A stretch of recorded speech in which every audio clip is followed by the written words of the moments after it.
Hi, Dom. It's so nice to have you here today. Thanks so much for joining us. Thanks for having me. I'm looking forward to chatting. Awesome. So you're the resident work futurist at Atlassian. That's a pretty cool title. But for most of us, we probably don't know what that is. So can you tell us what a day in the life of a work futurist looks like? Oh yeah, if I'm honest with you, Christine, I think most of the people I work with don't know what it is. There is no typical day, and I think that's more common for most people actually these days, right? There isn't sort of a Monday to Friday 9 to 5 regime. For me, there's three aspects that I like, and today's had all aspects of that. There's been a whole of sort of customer engagement, hearing stories about the challenges people are going through, the things that they're succeeding on, the things that they're still struggling with, and trying to help them. Dealing with some of our internal teams at Atlassian, helping us scale and evolve, and what are some of the exciting experiments that we can try, and then a little bit of dose of Dom time. And so I made sure after a very early start today, because I was working from Sydney with some people in New York, that when I did get some downtime, I got myself a coffee, went for a stroll, consumed some fresh air, and just relaxed. And that's actually kind of a typical day for me. Awesome. So I'm really interested after the pandemic started. So, I mean, you've been the work futurist for a little while, but after the pandemic started, Atlassian kind of wanted to undertake this research, reworking work, okay? So you're already in this space, but now you want to do research and figure out, okay, 5,000 employees from different industries, how are they dealing with these challenges and these kind of changes? What was the most surprising kind of takeaways that you found from this study? I'm really interested to hear what surprised you most. I think there's a couple of things. One, the amount of people spending more time on work, which wasn't a massive surprise, but it was more, I was hopeful that actually working from home would ease our work burden a bit. And so the coordination cost was something I hadn't anticipated. Everyone's become their own IT person, their own facilities person, right? Their own IT and technology expert. Like we've kind of added more time, but also our workloads. Some people think they've increased, others don't, but actually it's just taking longer to get stuff done. And I think if you think about it, that kind of makes sense. We had a stat that 42% of people are spending more time on work. And you're like, yeah, because even though we're doing the same tasks, those incidental conversations when I'd see you down the corridor, they're kind of not happening, right? And so over half the respondents said they were spending more time coordinating via email, SMS, Slack, different chat messaging services, just to get the same amount of work done. And so just, if you think about it, it kind of makes sense because so much of our work is teamwork and we're used to being in a co-located space and it's kind of informal and natural to do that. And now we've put up this barrier that the digital world is just a different barrier. It's a different medium. And so now there is no such thing as a quick conversation. The smallest thing's like a half-hour meeting, right? And so we're still learning what it takes to actually adapt to this. And then I think the other thing that's, I think I knew, but was still a bit of a surprise, was we actually started to understand people's, what we're calling work-life impact. So what are the experience factors that change their work from home scenario? And the reason it's fascinating for me is I only ever see people through the lens of a camera now. And so all you see is what they choose to put behind them. What you don't see is what's behind the camera, the chaos, the children, the parents, the partner, the animals, right? The mess, the laundry, the bedroom. And so we actually did this, it came out in the survey, but also we start to experiment internally. What does it mean? There's a lot of feedback from caregivers, right? In households who are saying, it's a lot harder for me to be effective. Right? About 38% were like, it's a lot harder to be effective compared to with those with children. And then even whether you started or joined in COVID times, network quality and role complexity. And so actually, in the US alone, 54% of people said their team would need to find new tools to collaborate because the complexity of their role doing it in this distributed world is a lot harder, right? The kind of things that we just bump into each other and talk about aren't happening. So there's a few surprises in there, but also a great reminder to us that our biggest asset is our people. And actually, that's something we genuinely need to invest in to harness. Given this, these challenges are things that both employees and leaders are both facing. Is there anything that comes to mind as sort of the first steps that a leader can take to adapt to these new challenges? I mean, they're facing them as well, but what can they do to kind of put their teams in the right place to face these successfully? Yeah, I think it's a great question. Let's start with an answer to a different question, which is what are the things not to do, right? And the reason I mention this is I'm actually seeing those a little bit on repeat. One is ruinous empathy. I'm fortunate to have sort of know Kim Scott privately and read her book around radical candor. And I've seen ruinous empathy where it's like, Christine's got a lot on right now. And so I've got this information. I'm going to hold it back from you because I don't want to worry you. The problem is you fill in the gaps, because me as the leader not sharing that information, you start to wonder why I'm not sharing it. Have you done something wrong? You fill in the gaps, you make it up for yourself. You make it up way worse than any information or feedback I could give you. And ruinous empathy is happening on steroids right now.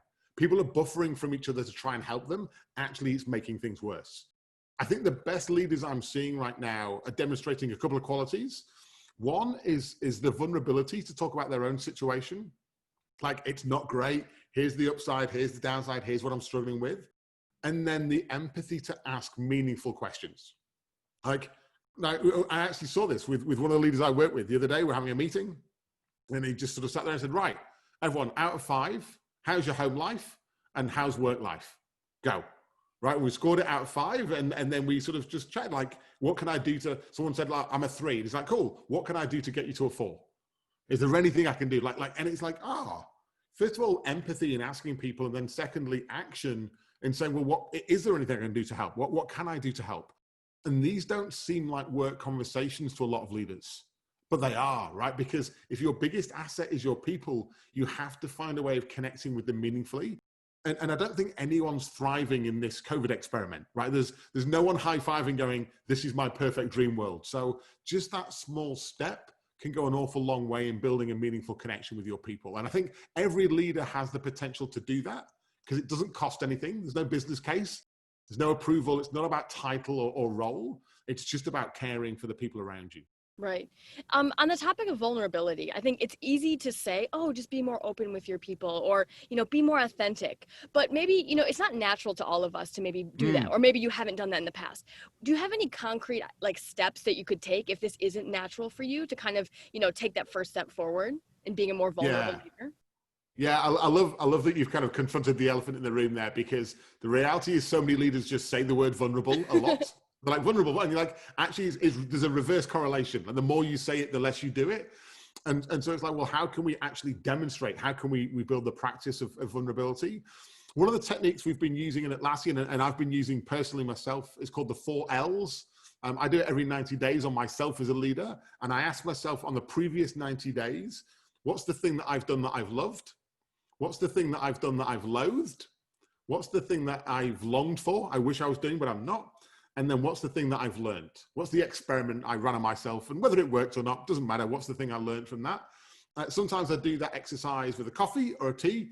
Other times I do it with a Pinot Noir, because it needs the kick of a jolt of alcohol for me to be honest with myself. Because, as a leader, we've got to be honest. It's hard to put a mirror in front of yourself and say, what do I loathe? Like, what's the thing I keep on doing as a leader that's not adding a dividend? It's not making people feel inclusive or happy, or it's not paying back. And you've got to do that level of self-assessment and go, cool, that's an action I take. I can choose to stop that if I want to. And then I'm also going to choose to take the time that I save by removing that habit or ritual. I'm going to reinvest that. I'm going to reinvest that in the longed for, the thing that I wish I was doing. And then you have to admit that the first time you do the longed for, the first time you try and build a new muscle, you're probably going to be crap at it, right? It's like there's this weird myth that leaders are superheroes.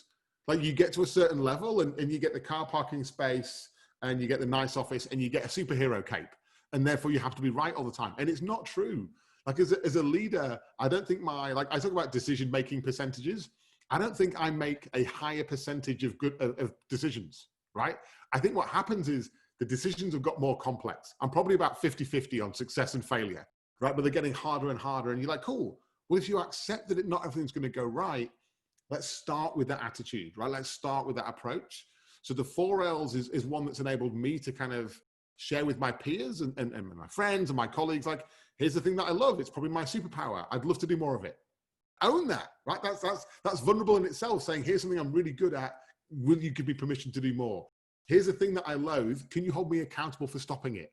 Right? Here's the thing that I long to do. Like, Christine, I long to get better at podcasts. And you're like, that happens to be the thing that I love about myself. I'm really good at it. I'm like, cool, can you teach me? Right? And then here's the thing that I learned to share the lessons around experimentation. And suddenly you feel this momentum build, not only because you're evolving yourself, but you've got a mechanism of conversation to share that vulnerability with people. And I think that goes exceptionally well when people can tap into that and do it genuinely. Right. So this is interesting that you talk about how you do this with yourself. If we think about how you've done things at Atlassian more widely, how you get other leaders to kind of, embrace experimentation, is there anything that's really worked for you, let's say in the last 6 months or, 9 months as a team, the kind of concepts that have really helped, not just for yourself, but for the entire organization? Yeah, there's a few there that kind of operate almost in like perpetuity. One is our values. They operate in perpetuity because they set the foundation for how we act and how we turn up. We also we have a values interview as part of our hiring process, and so you can be the most intelligent technical person in the world, but if you're not a nice person, you're not going to get a job, right? And so we're very conscious to not hire sort of a highly technical, intelligent jerks, right? And so the values enable us to say, what kind of people do we want? We want people that understand, be the change you seek, play as a team, build with heart and balance. And so we talk about these things, but under the banner of be the change you seek, every new starter we share with them, you're not here just to learn, you're here to make Atlassian better. So you have to drive change.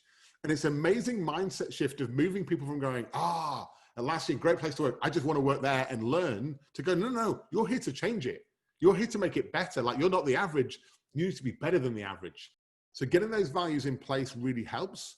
We then celebrate and recognize a lot of people that experiment and drive change.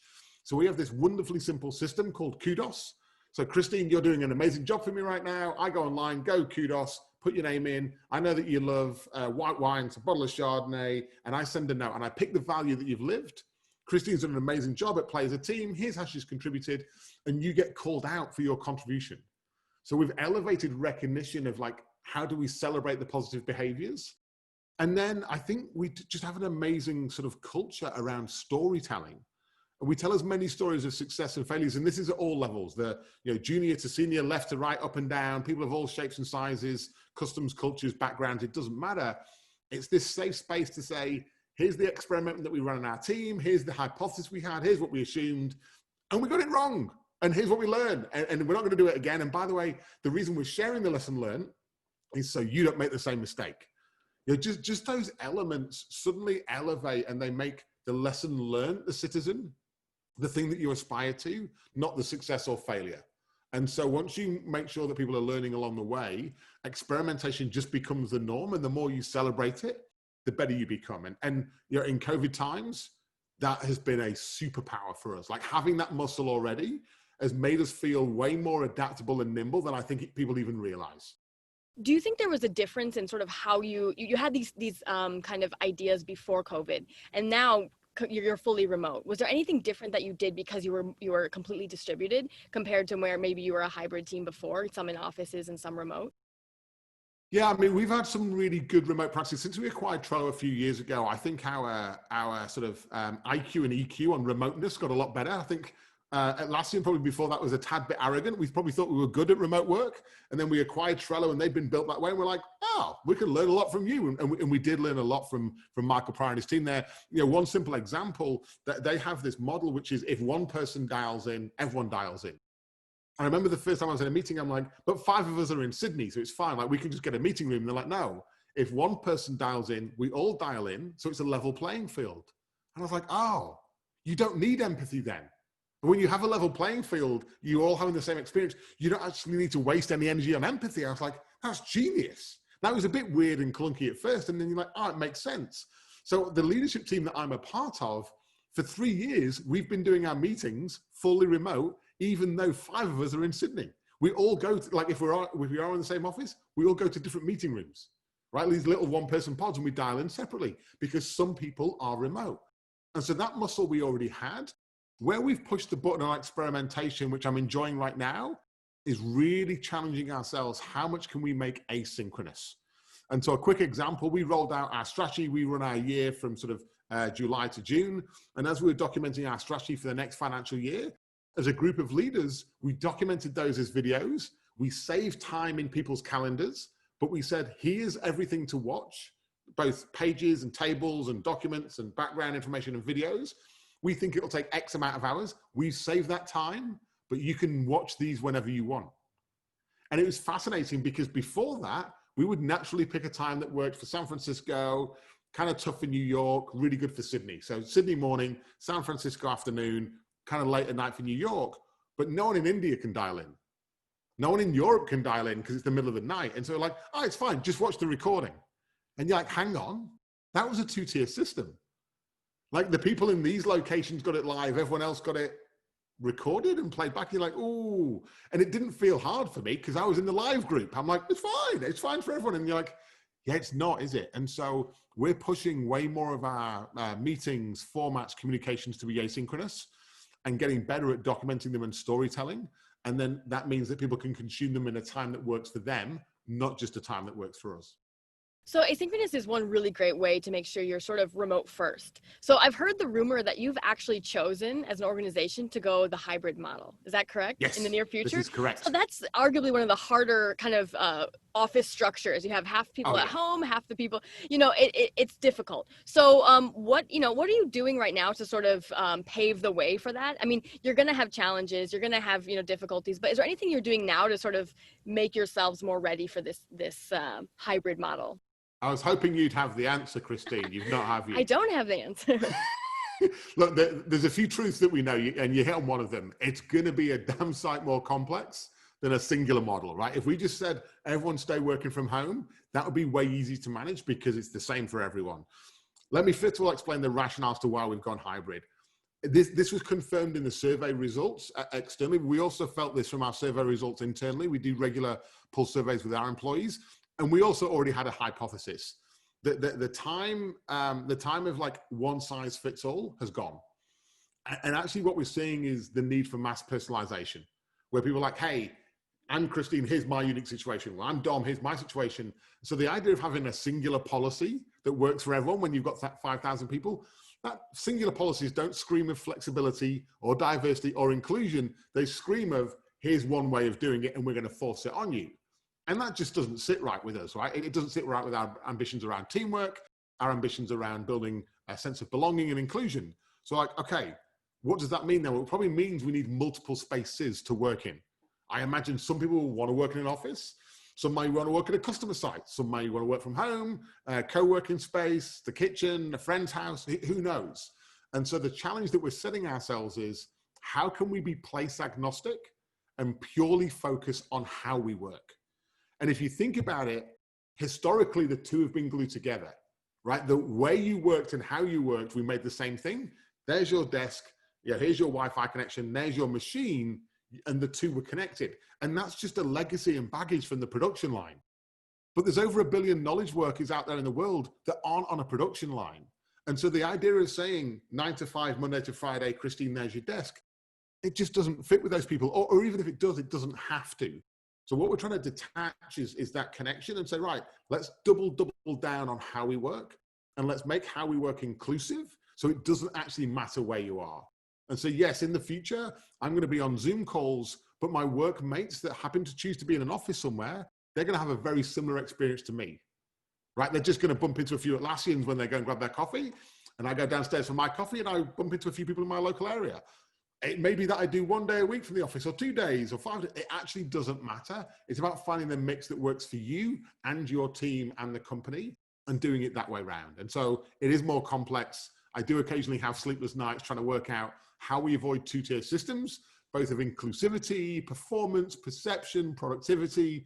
There's a whole lot of stuff that we have to solve there, but we're adamant that it's the right way of doing it. And we're going to experiment with it. And as soon as we get any level of success, we're going to share it with all of our customers because we believe that we have to do it first so that our customers can benefit second. I like what you're saying about location agnostic. It's not saying that remote is the best and you don't need office. Because I think for a long time, people were saying, no, we don't need an office at all. And there is sometimes, imagine certain roles, they may prefer the office. So I like that you're saying it's really about flexibility. It's about inclusivity. And that's the core. It's not remote or office. It's not that kind of, separate. Yeah, and it doesn't even when you try and slice it by role, it doesn't always work that way. Because when you slice it by role, it assumes every role has the same tasks. And you're like, actually, no, it actually ends up slicing well by person. When you're like, Christine, you're like, I like deep work. And when I do deep work, I do that best at home, right? Just like when I was at uni, some of my friends would go to the library to revise. I revised a lot better in my bedroom. If I was in the library, I just got distracted by stuff. And so you're like, it's not right or wrong, it's just different. And so for me, I associate working from home with deep work. right? If I've got a gnarly complex task and I want to just get deep, you know, it's me. If I've got a gnarly complex task and I need to collaborate on it, I need people. And I get my energy from those people, and I want them to spar with me and tell me I'm wrong and challenge me. I want to get on a whiteboard with them and have that thoroughly good argument. That's just a lot higher fidelity for me doing that in person, right? And if I want to build social connections, that's over a beer or a wine or a coffee and a bite to eat. And so that's the social aspect. For me, learning, I learn really badly online. Like, you can send me the best webinars, the best LinkedIn learning, you can send me all the great stuff. I can't do it. But you put me in a room with a person and give me a chance to chat to them, and I will consume every bit of information from them. So we've all got different learning and communication styles. Let's embrace that.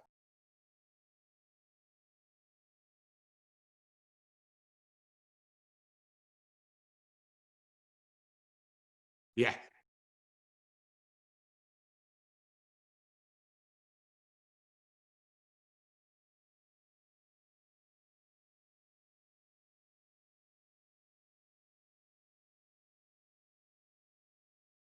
Yeah, yeah. I think that the first aspect is, I'm even old enough to remember this. Like, I was taught that when I finished uni, that was my education done, and I'd work for 45 years and then retire, and then I'd be pushing up daisies somewhere, right? And there was this very formulaic approach to life. And then once I got into work, I was like, oh, I've not finished learning. In fact, I've not even started learning. Like, I've got a few foundations of math, science, technology, English, whatever, but I'm like, the actual on-the-job learning and then learning new skills and new capabilities, God, I have to do that all day, every day. And so once I realized that, I'm like, oh, and then I got full. I was like, I can't do anymore. I can't consume anymore. I have no more capacity. You know, there's not enough sort of memory or space in there for me to add. And what I was doing was I was getting knowledge obesity. I knew a lot of things. I was doing nothing with them, right? I was reading about agility and mindfulness and the growth mindset. I was reading all this stuff and then going, I have no time. And I'm like, hang on, there's a bit of an irony here. I've learned all this stuff. I've consumed the knowledge. I have no time to apply it. And thankfully, I'm good friends with Barry O'Reilly. Barry wrote the book on learning. It's an absolutely amazing read. He's got a website, a whole lot of stories and podcasts on there.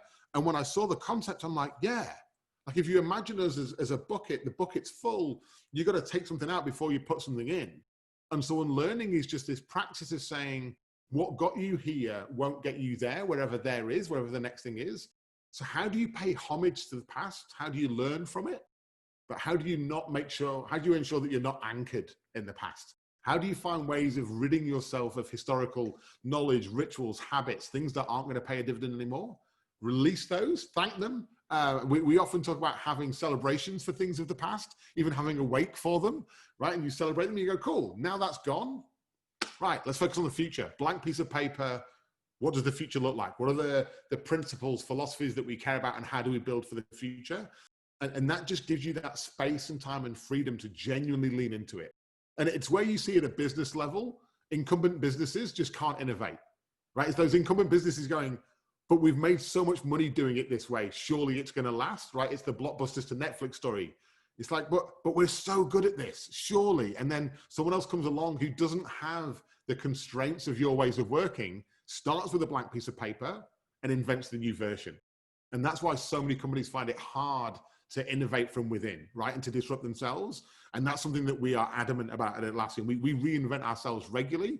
And that takes a whole lot of senior leadership role modeling and storytelling, and then actively unlearning and celebrating the success of the past, but not allowing it to be the noose around your neck.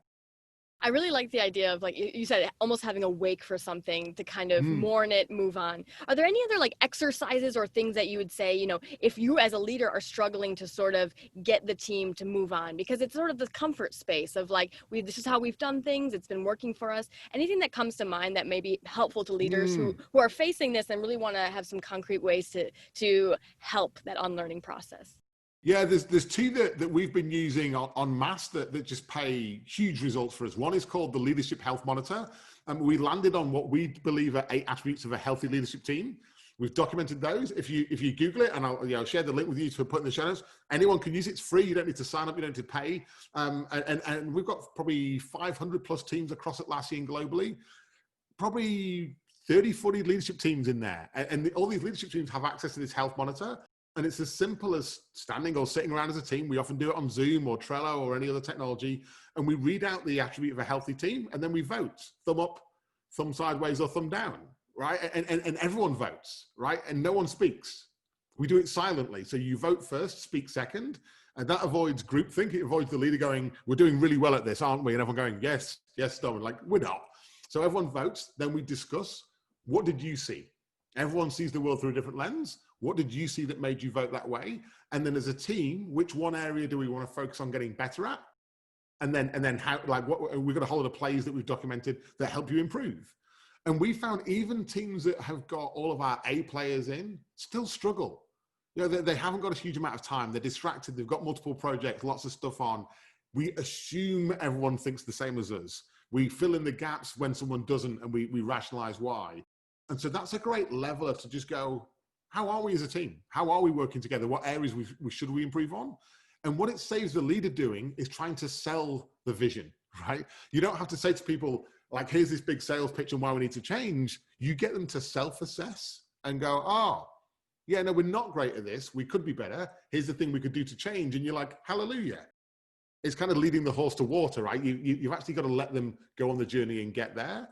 The other one we've been using recently is an exercise we kind of borrowed from Amazon. It's either the painted picture or the press release. I did one with a team at an offsite a few weeks ago, and I'm like, right, 2025, let's write the press release. We nailed it. It's 5 years' time. Whatever we did, we have got like top marks on. We're high fives all around. It's amazing. One team went and did the press release. The other team did what we call a painted picture. What does the world look like in 2025, and what was our contribution to making it so good? And then we worked backwards from that to today. And it was a great exercise in just dreaming big first, unconstrained, be as bold or ambitious as you want, and then work backwards. And again, it wasn't about one particular leader or one person selling their vision. It was as a group telling those different stories and going, wow. And I would admit, I'd say probably the majority of the stories were better than mine. And I thought, as the leader, it was my job to present. I'm like, actually, the best idea we came up with was the collective one as a team that was only a small percentage of mine. And of course, I thought mine was good because I came up with it. But mine is only ever going to be through my lens, through my experiences in life, you know, my history. And so, you know, it's the old argument or the old idea of argue like you're right, listen like you're wrong. You know, present your idea with passion, but once you have, close your mouth and open your ears and listen with great intent to understand what other people are saying. And that was a great exercise in collectively trying to understand what that vision could be. This is great. So this is the Atlassian playbook. I know all of these things are available online. I think these are great resources for leaders who maybe want to take those first steps or try these, whether they're off sites or you can do them virtually. You can do them, you know, across a Zoom call as well. This is really great. So before we wrap up here, I want to ask if there's anything else you'd like to share with leaders out there who might be really struggling this year. I think a lot of people are struggling. As you said, no one's thriving right now. But is there any sort of last piece of advice you'd say for leaders who are struggling with the challenges of 2020? So I'd imagine, like you say, most leaders are. And if you think about it, whatever country in the world you're in, most economies in the world were going through some level of success, right? Everyone's, you know, if you're a leader, you've managed through a thriving sort of economy and workforce recently. And now we've gone into crisis mode, right? We've gone from peacetime leadership to wartime. And wartime leadership's a different skill set, right? It just is. And I think it's challenging, certainly for leaders who have grown up in a certain environment. These are very different conditions. And so what I'd encourage leaders to do is, one, take some time out for themselves. Like, you've got to put your own oxygen mask on first before you help anyone else. Like, you've got to be the best version of yourself, whether it be mindfulness, taking time out, exercise, fresh air, family time, community time. Like, don't burn yourself out, because then you're no use to anyone. And then once you believe you've got your own balance, just find a way of using storytelling or asking questions to actually navigate through this as a team. Like, I think I meet with a lot of leaders who are lonely because they think leadership's a lonely job. And I don't think it needs to be. I don't think leadership's exclusive. I think it can be very inclusive when we kind of take the ego and put it to one side and just open up and share stories.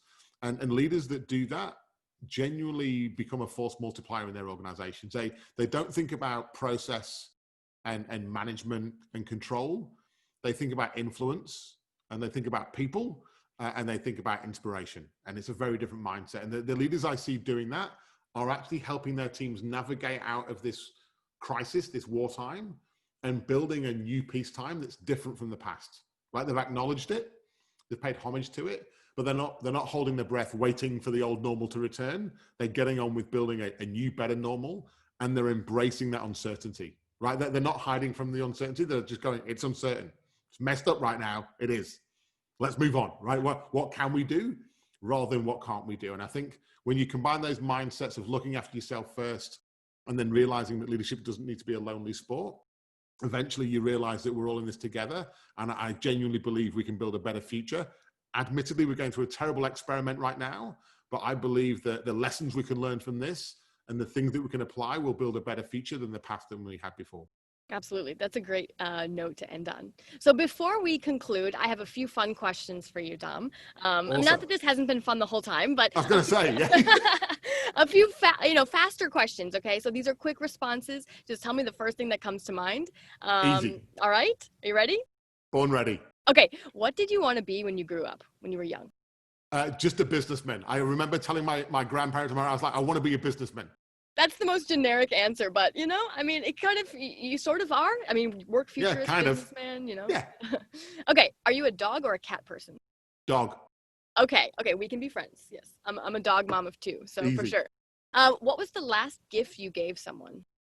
I actually went round for dinner last night with some friends and took food round. It wasn't a palatial gift, but we sat down, we broke bread together, we ate, we hung out. There was no washing up required, and I arrived with all the food. So it was a good catch up. That's a great gift. Yes. What's your ideal way to take a break when you're working? What I need to do more is my digital detox, when I completely remove myself from email, Slack, any conversation, and I immerse in something, anything. Last year, I went to Japan with a good friend of mine, and we watched the Rugby World Cup. And I did no work. We traveled around Japan. We ate amazing food, the customs, the cultures, the beer, just the energy of the event, and I was fully immersed in it. And when I do that, I genuinely recharge. Digital detox. I think that's a great answer. Is there any book that changed your life? I read a lot of psychology books as a teenager because they absolutely fascinated me. But the interesting thing on books for me is I can't read business books anymore because they bore me rigid. And so I only read fictional books now because they allow my mind to wonder and be curious. And so I reckon about once every 2 weeks, a new author will send me a book that they've written, and I'll flick through it and then I'll donate it to a friend. Because I find business books are so normalized and there's so many of them that actually I much prefer fiction. So fictional stories for me just allow my mind to go to crazy places. Any recommendation for, say, the last year, something that really sparked your curiosity? I've been reading a lot of Lee Child. So I just love, other than the fact that Tom Cruise completely ruined the movie because the character's meant to be 6'4" and Tom Cruise isn't. Other than that, and I do hold it against him. The Lee Child books are great. I can immerse in them. It's a good story. I can imagine them and see what's happening. And I just find it very enjoyable and quite relaxing. Okay, final question. What's your favorite remote work productivity hack? I really hate productivity hacks, but if I had to pick one, I'm so against productivity right now. I think it's the thing that's killing our workforce. But if I had to pick one, because you're forcing me to, I flick one meeting a day from Zoom to phone, and I put my earpods in and I walk and talk. And it gives my eyes a break. It gives my brain a break. I engage in a different way on phone. Actually, one other, and this is a weird productivity hack. I now have an end of day routine because we're talking in my lounge where my laptop is. At the end of the day, I turn my laptop off, make myself a tea, got a playlist, and I sit on my balcony, listen to the music whilst the sun goes down. Then when I come back in, the lounge is the lounge. It's no longer my workspace, it's the lounge. And it doesn't help with productivity, but it means at night I'm not tempted to work as much. But I like that you acknowledge, like, it's not necessarily a productivity hack, but it's a routine that allows you to be a better person, a more well-rounded person, whether that's more productive, more rested, all of that. So good answer. Awesome. Well, thank you so much for taking time to speak with me. I learned a lot from you. Really glad to have you on the podcast today. And we'll see you next time, everyone. Thanks for having me.